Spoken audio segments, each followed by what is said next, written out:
We grew up with the idea that we had to have freedom. So that's what we figured, that we had to go to war, to have our country be free.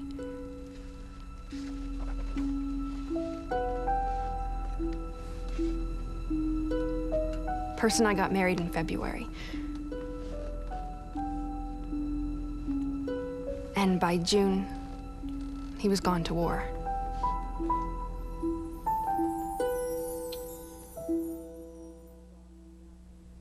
I met Andrew at a skating rink on Boyd and Arlington. He was maybe 18, and I was 15. There's really not that much to do other than going skating or going to the movies.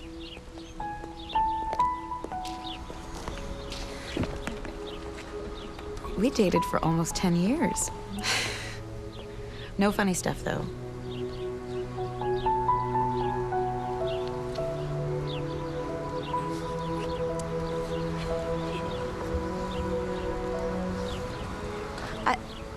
I thought we should settle something, you know? So we had to talk about it, and he said, well, we'll get engaged.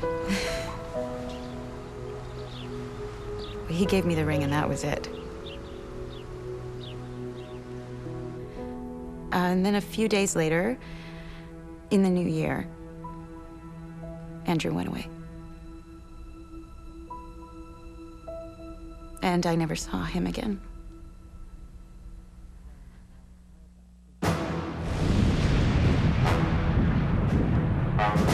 In the fall of 1939, nearly all of Europe was at war. Before it was over, 1 million Canadians would join the fight. Back home, 1 million more worked day and night to supply the arsenal of democracy.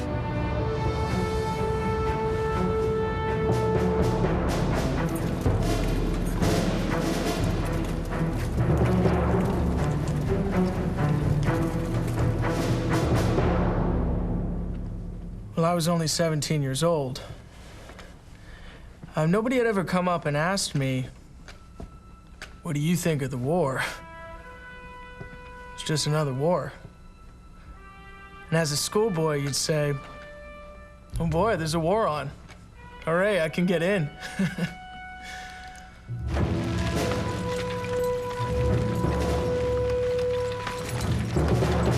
Dear family, here I am at the end of this side of the world, and after a few hectic days, am firmly and securely encased in my new surroundings.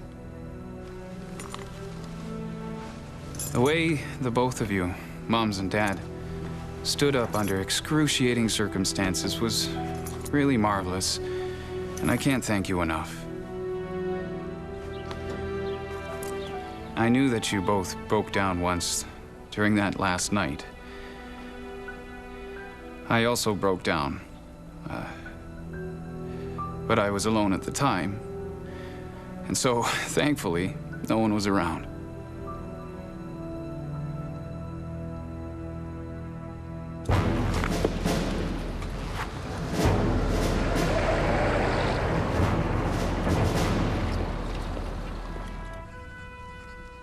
Dearest Mother, just dropping you a few lines to let you know that I am fine and in the best of health. I sure miss you all and wish I could be home with you.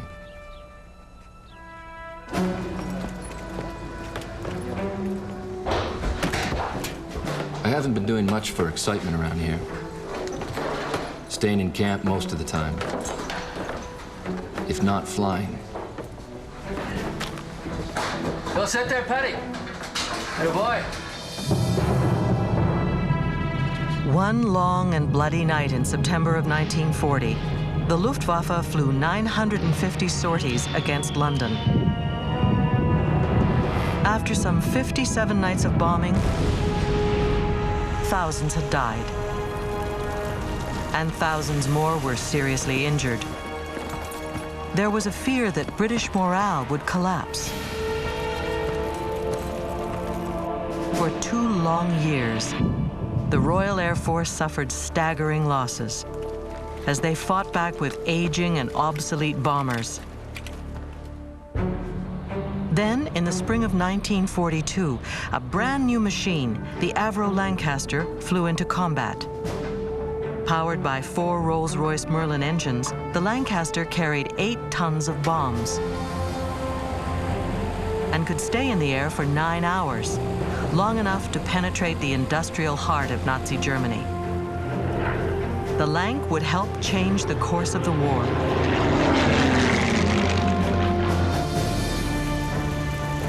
The damage done by Nazi bombing raids had convinced British authorities that it wasn't safe to rely on British factories for the entire supply of new bombers. So even before the first British-built Lancasters saw action, work had begun to set up a Lancaster bomber plant in Canada at a place called Malton near Toronto. It's the 4 engines with their 5,000 horsepower that help her to outrange and outfly the enemy's fighters at 4 times the speed of an express train. In that battle, she can't afford to have blind spots, so our girls check the tail turret that guards the lives of 7 men. Edith Morrison, a farm girl from Brampton, Ontario, was 16 when the war started. Married to Percy White at 19, she worked in a knitting mill making army uniforms. When she heard they were hiring at the Victory Aircraft Factory.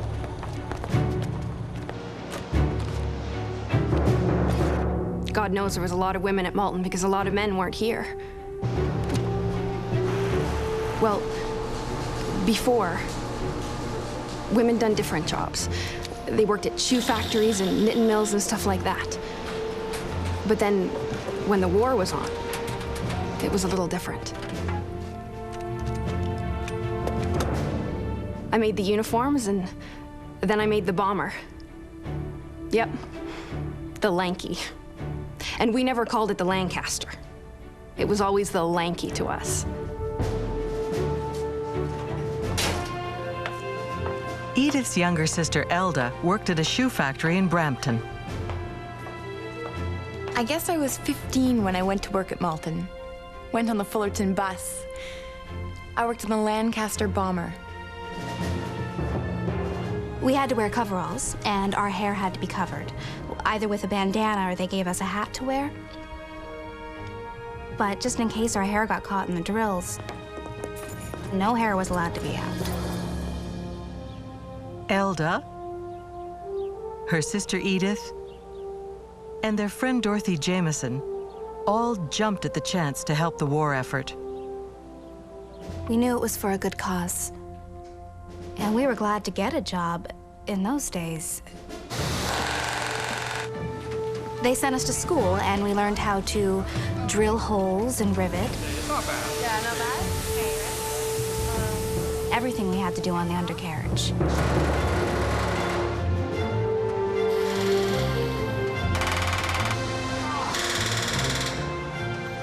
I was working the undercarriage, and I was Rosie the Riveter. And I liked it. A lot. Every rivet you put in, you hoped the heck it was put in the right way. Hoped it held the airplane together. You were scared. They said we couldn't do it. A lot of them didn't think we could. We were going to show that we could build one. It meant the lives of the men who flew the planes. Everything had to be perfect. I really took it as a challenge. And I think most of us did. I thought it was something to really be proud. To see if we could make it. KB 700, the very first Canadian-built Lancaster, took 16 months from drawing board to delivery day. And as the dawn broke over the roofs of the plant, we took our big plane out of her hangar slowly onto the gray concrete runway.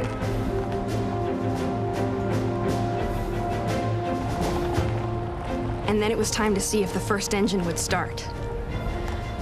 And oh my, when it started, everything was just shaking. The cheers went up something fierce. The screams were something else. When the fourth one went, it was a different tune. And there wasn't a dry eye on anybody. And this one man said, "Our mission has been accomplished." How can I possibly explain that? The feelings, the emotions. Standing there watching that plane when you knew you had a hand in making it.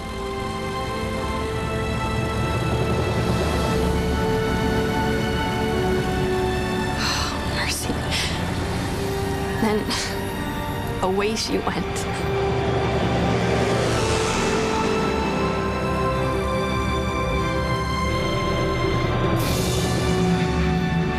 KB-700 was just the first. At peak production, another Lanc would roll out of the hangar every day. 430 in all. But it was KB-726, a plane built later that year, that would make history over France exactly 1 week after D-Day.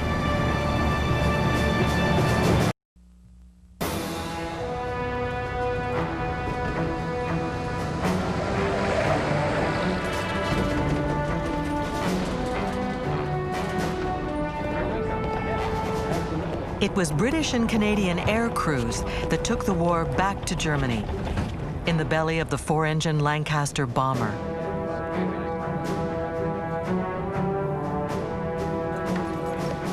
Mostly, they were kids, barely out of high school.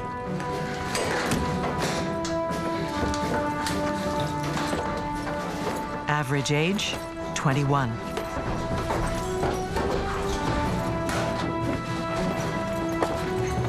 They had said their last goodbyes back home Go sit there, Petty.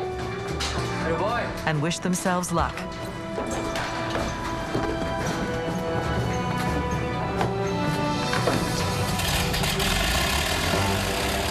And every night at dusk, they flew from British airfields into the gathering darkness.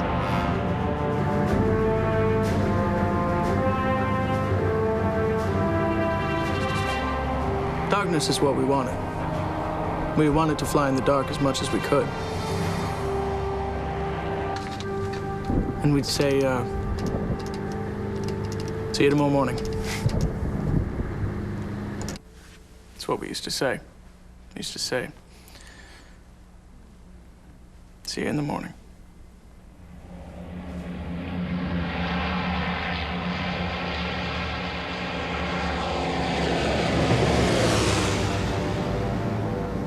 Night after night, in the spring of '44, they pounded the rail yards, ports, and crossroads of Nazi-occupied Europe.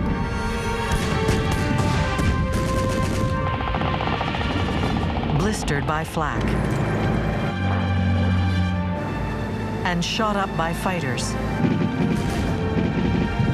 The planes over the targets during the night bombing. They sent down flares, and the flares would light up the target.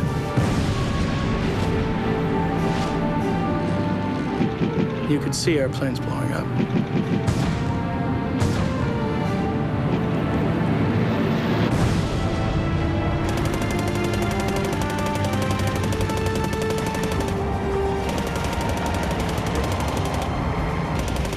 I wondered about whether or not I would get home or not. I thought about that. Yeah. I thought about that. When the aircraft came back, all the ground crew would be looking for your aircraft, see if it would come in or not. Some of the aircrafts would come in with pieces out of them, and, well, of course, some of them would crash. Nearly 10,000 of the Canadians in Bomber Command were killed in the skies over Europe.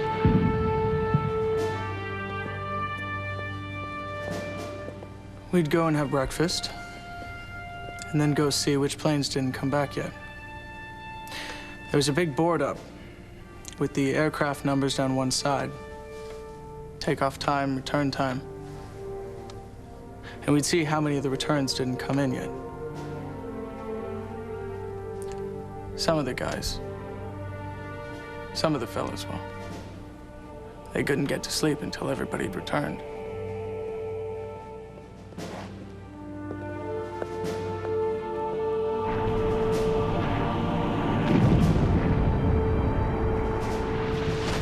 We didn't know a third of what was going on, really.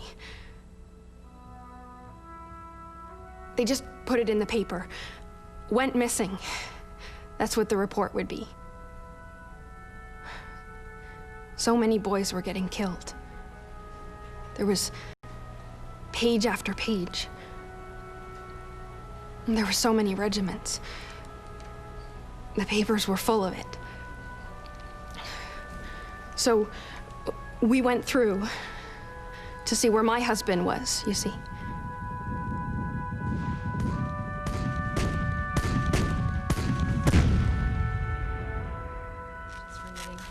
When you'd hear the news and all the disaster and things like that,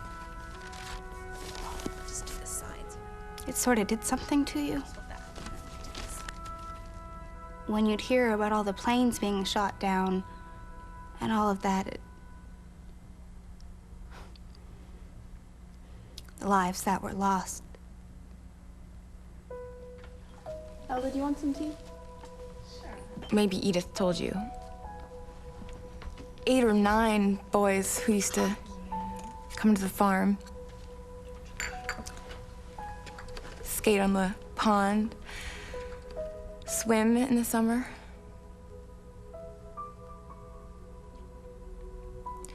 All them boys got killed.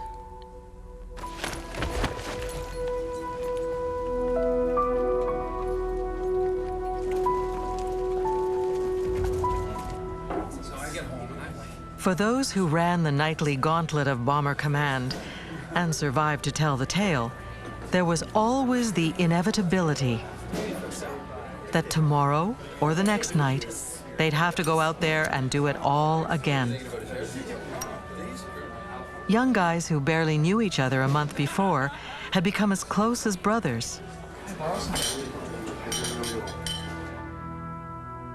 Arthur Debrain, age 22, a college student from Saint-Bruno, Quebec, was a farm boy who wanted to be an engineer.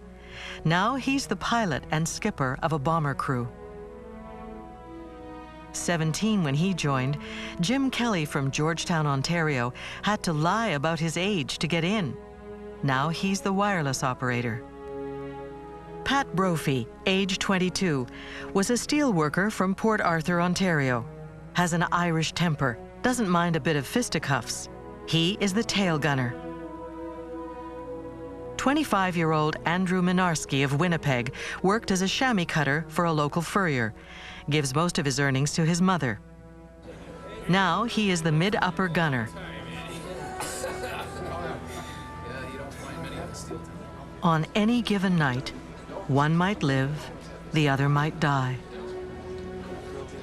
They never knew whose luck would run out first, or what sacrifice one would make to save the other. Good night, Irish. Good night, Irish. Good night, Crook.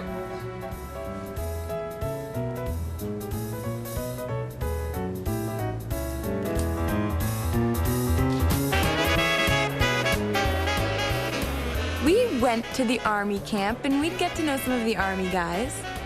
We'd get invited out to dinner, watch the films, dance, and we had a good time, too. I mean, I didn't just hoard myself away in a cupboard. Soldiers were fun. But there was a sadness about them, too. Left, left. Steady. Right a bit. Steady. All go.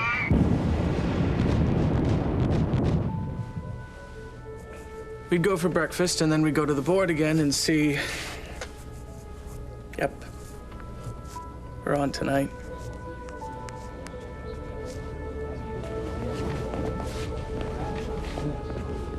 And you'd be thinking, oh, God, I hope it's not Berlin or someplace like it. And you'd be relieved if you found out we're not going to Berlin.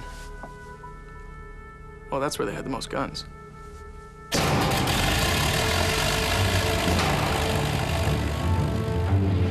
Flying at night was excitement enough for most bomber crews. With every light in Europe blacked out and in radio silence, they would sneak across the English Channel, hiding in clouds if they could, hoping to reach their targets before the Nazi fighters figured out where they were.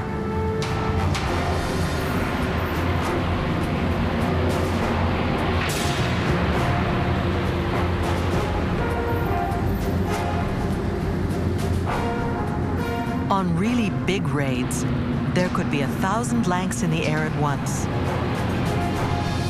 A bomber stream 1 mile high, 1 mile wide, and 10 miles long.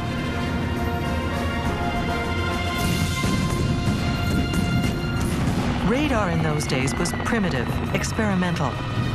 In the madness and confusion of aerial combat, a pilot could easily lose track of where his buddies were. Planes collided. Bombs got dropped in the wrong place. Bombs got dropped on other bombers by accident.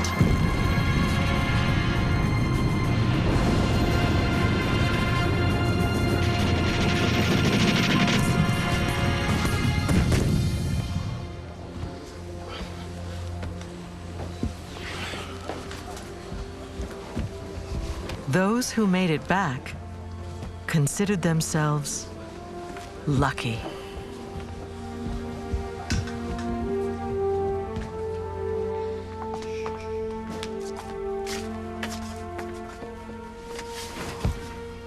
And the friendships forged in the heat of battle. Andrew Mynarski.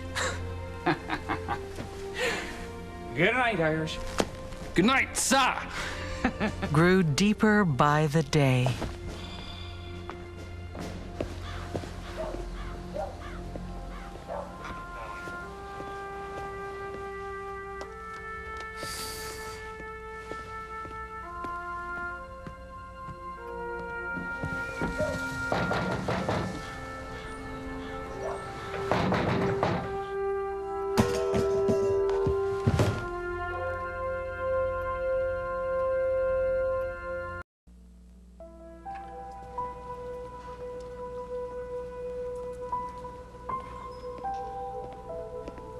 I was unconscious for a long time.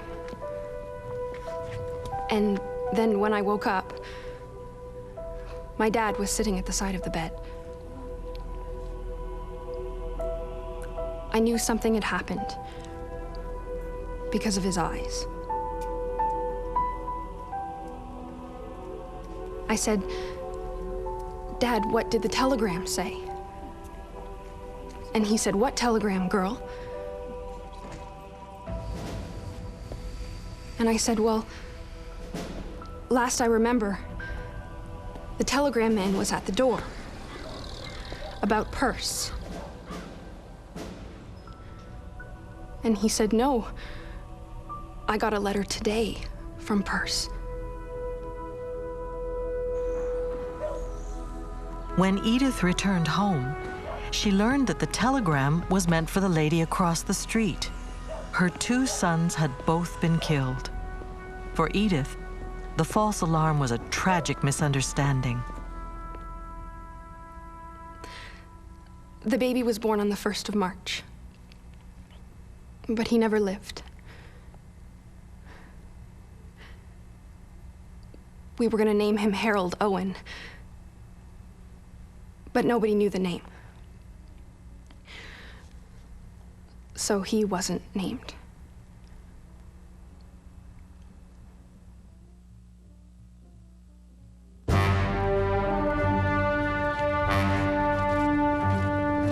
In the last week of May 1944, pilot Art de Brain and his crew took delivery of a brand new Canadian-made Lancaster bomber.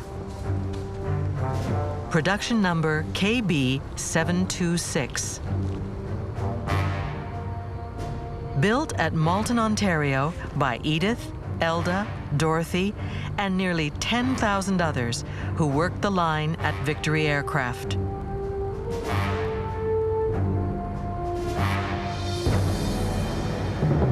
On the night of June 5th, de Brain and the boys took off from the RAF airfield at Middleton, St. George.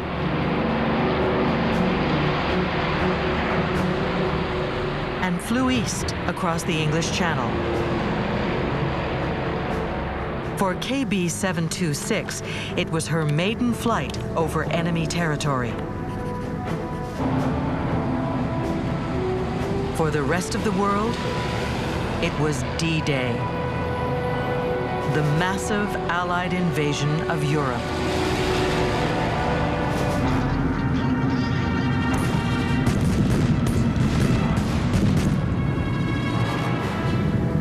For the crew, the target that night was German heavy gun batteries at Langres on the French coast.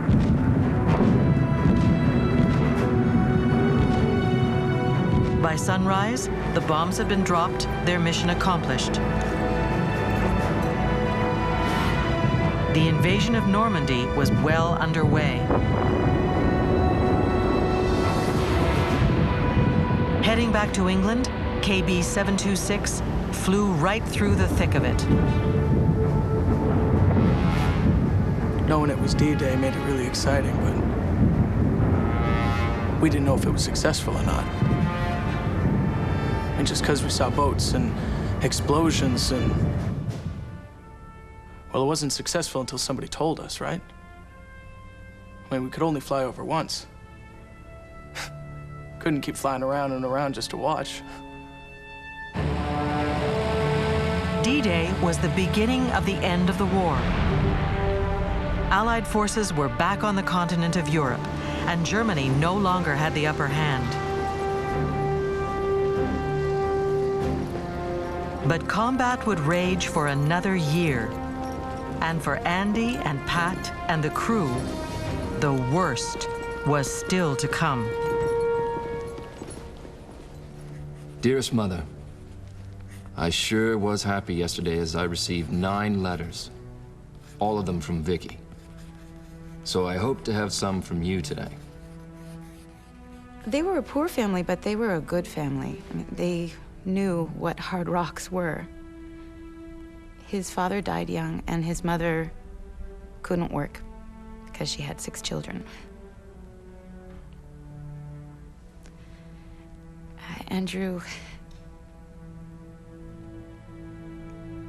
would send money home from overseas for her. He took care of her. He was a very, very good person. I suppose you have read about the invasion. We were over France for 3 nights in a row. We started Tuesday morning, just before the invasion, bombing the French coast. And we did it the next 2 nights.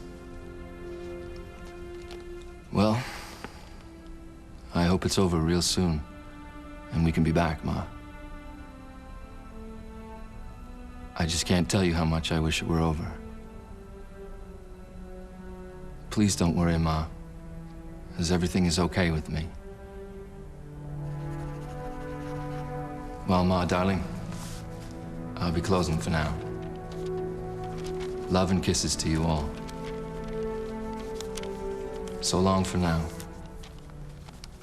Your loving son, Andrew.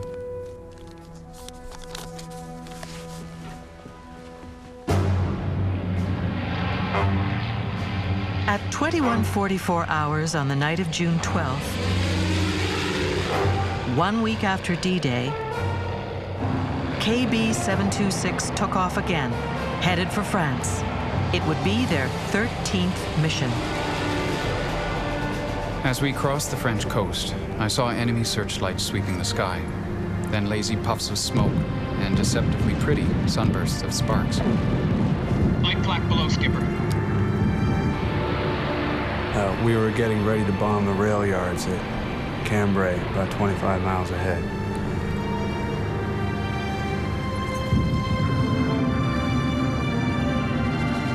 Suddenly, with a blinding flash, a searchlight caught us. Other searchlights quickly converged. Hang on, we're coming. He threw the Lank into a banking dive. Then, just as suddenly, we were in the dark again. We'd escaped. Or had we? Once past the coastal defenses, we began a slow descent. This was to be a low-level raid from 2,000 feet. We were down to 5,000 when... Bogey astern, 6 o'clock. There's a twin engine out there. Where? I've lost him.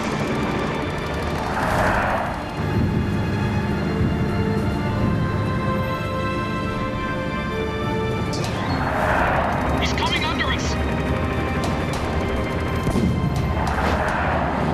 3 exploding cannon shells rocked the plane. Both port engines were cut, the gas tank was on fire, hydraulics were out. My instrument panel turned black. The intercom was out. So, with a full bomb load, it was clear that the plane was going to crash in a minute or two, so I immediately ordered that the crew bail out.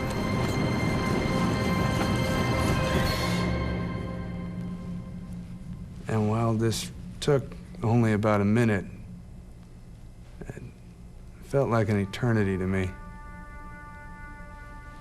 Yeah, I could only guess how close we were to the ground,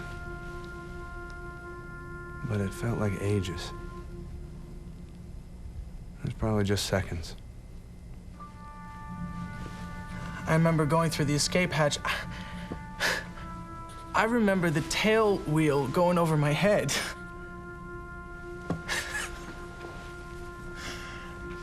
And you know what? I don't remember pulling the ripcord. Anyway, after I saw the last one go, I throttled back on the starboard engines. To keep an even keel, I plunged through the escape hatch and immediately pulled my ripcord. What pilot Art DeBrain did not know at the time was that his mid-upper gunner and his tail gunner were stuck in the back end of a burning plane with 6 tons of bombs.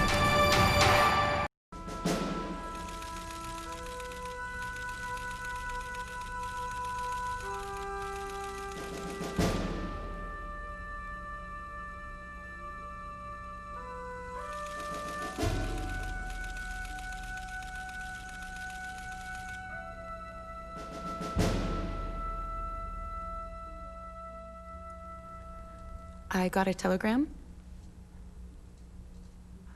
After that telegram, you gotta have hope, right?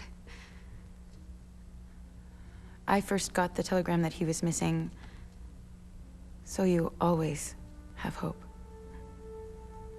If he's missing, you think he's gonna come back. So that's why we prayed.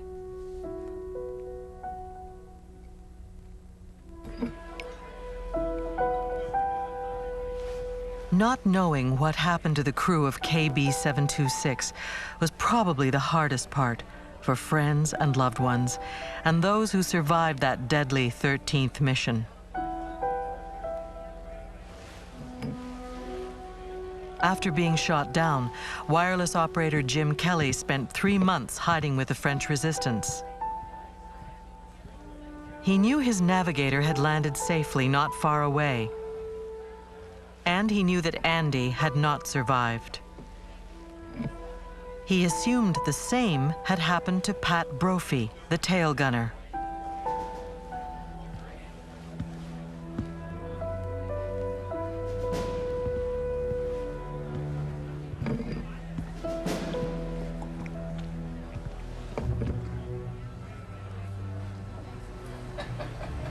Supposed to be dead so fast. I killed him.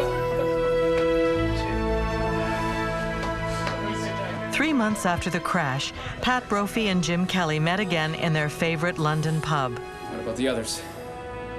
And that's when the remarkable final chapter of the story began to emerge.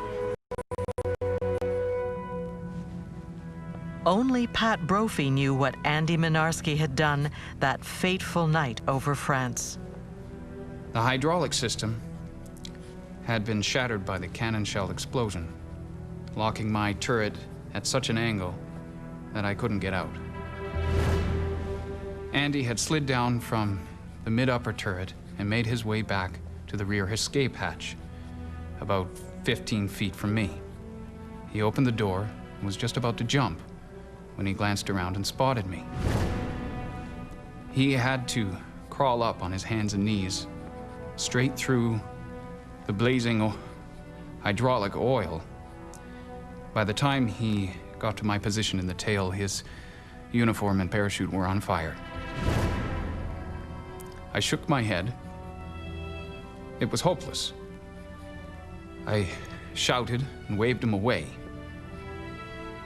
There was a fire axe on the starboard side. He picked it up and tried to use it as a pry, but it wouldn't work.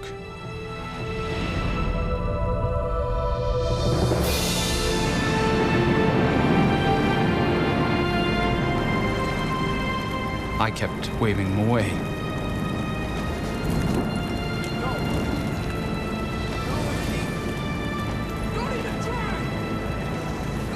Finally,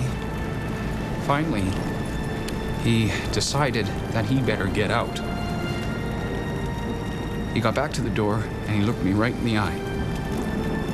He stood to attention. He saluted. And I'm sure he said, "Good night, sir."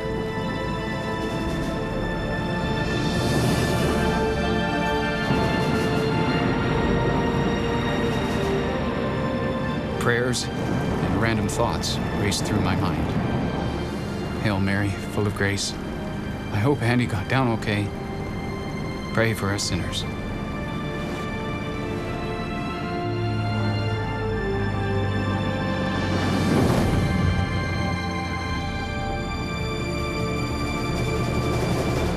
And just as the Lanc went bellying into a field, it hit a thick tree with its port wing, which spun the aircraft violently. And the whiplash effect on the tail of the aircraft snapped my turret around and the doors flew open. I came to rest against a small tree about 30 to 50 feet from the remains of the aircraft. That's when I heard 2 explosions close together. Only when I felt solid earth tremble under me did I realize that the crash was over and somehow I was alive.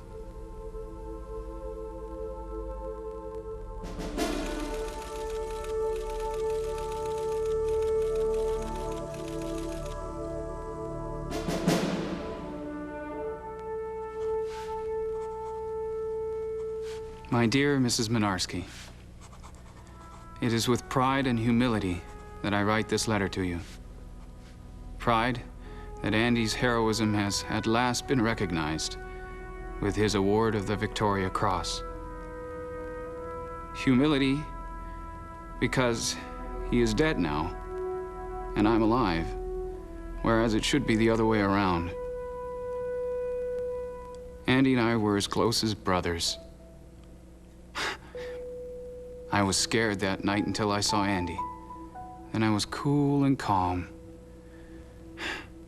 I thought, if he's willing to do this for me, why should I be scared of dying? And I'm not anymore. Even now. Greater love hath no man than to lay down his life for his friend.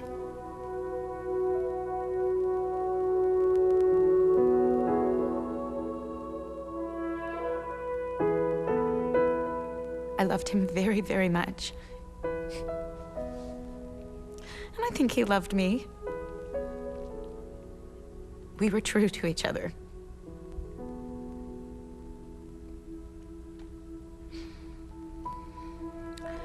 but it wasn't meant to be.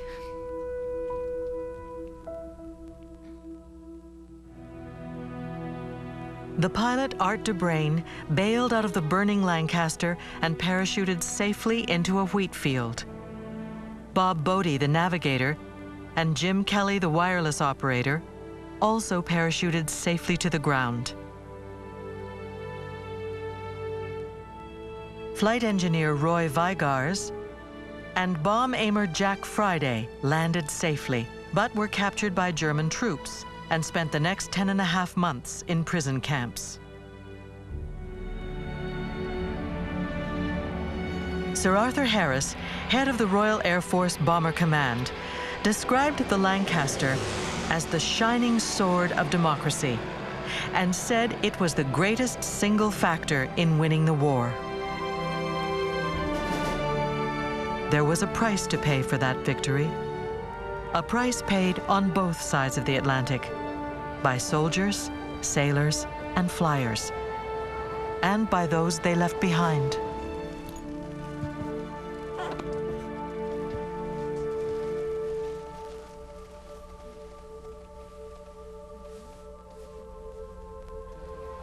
Today is Victory in Europe Day. Long live the cause of freedom. God save the King.